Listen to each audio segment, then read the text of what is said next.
for this recipe, we need 2 pieces of avocado in a blender. We also need 1 can of condensed milk, and then we're gonna blend them until smooth.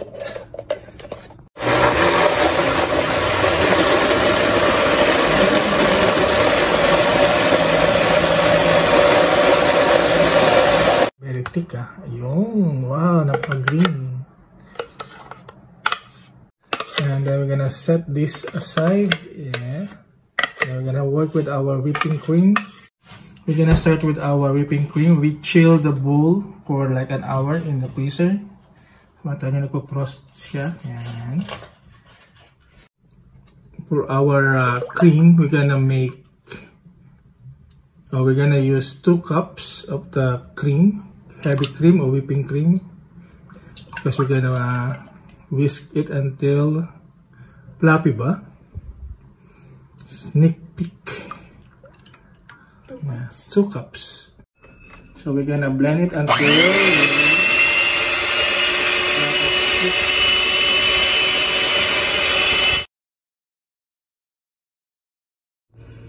pag ganito na yung consistency, pwede na siya. It took us like 8 minutes using this blender, hand mixer. Ayan, ito na siya. And we're gonna start our, ano yung layering na ba yan? I-mix mo na doon sa ano. Okay. Doon sa ating avocado and milk mixture, itadagdag lang natin yung ating whipping cream. Pero hindi natin siya haluin. Fold lang ng fold kasi para hindi mawala yung pagka-fluffy ng ating whipping cream. So fold. So we're gonna divide it into 3. Hindi agad-agad lahat yung buong mixture. And fold lang ng fold.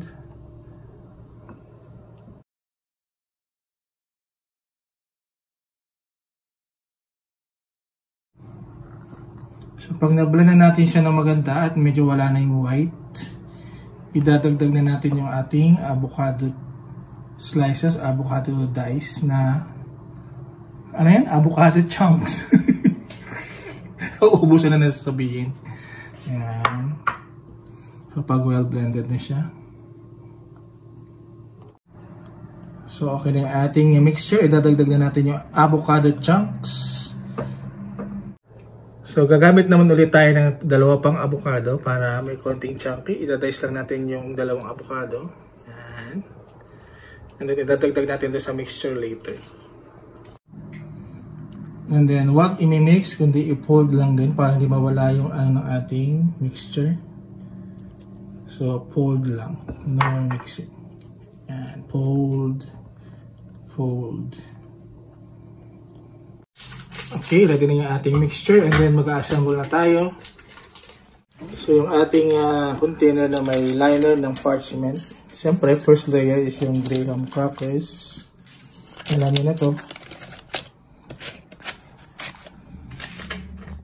Okay, spread lang natin yung ating cream doon sa ating graham.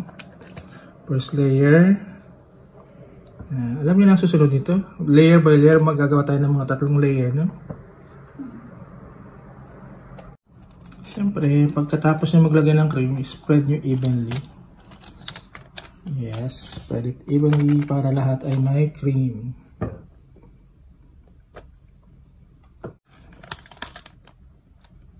Ganda ng kulay nyo. And second layer. So make sure lang na medyo makapal yung cream para maganda yung ano nyo.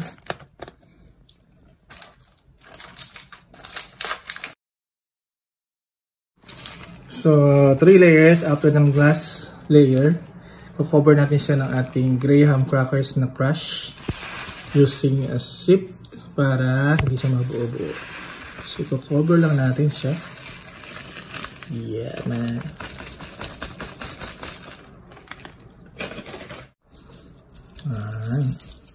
Parang professional lang.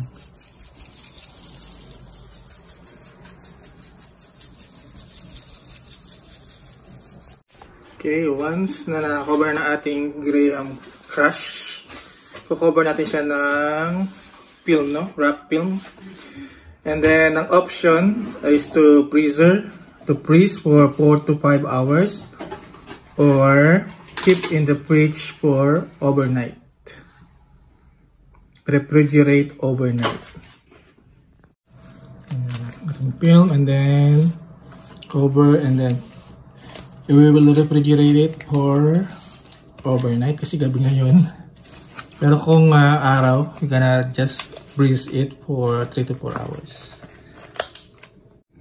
And refrigerate for overnight. Yes. We'll see you tomorrow.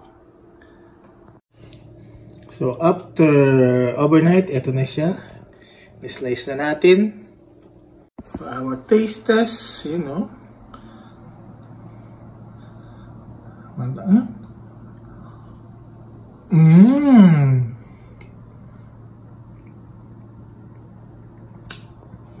Napaka-creamy ng avocado.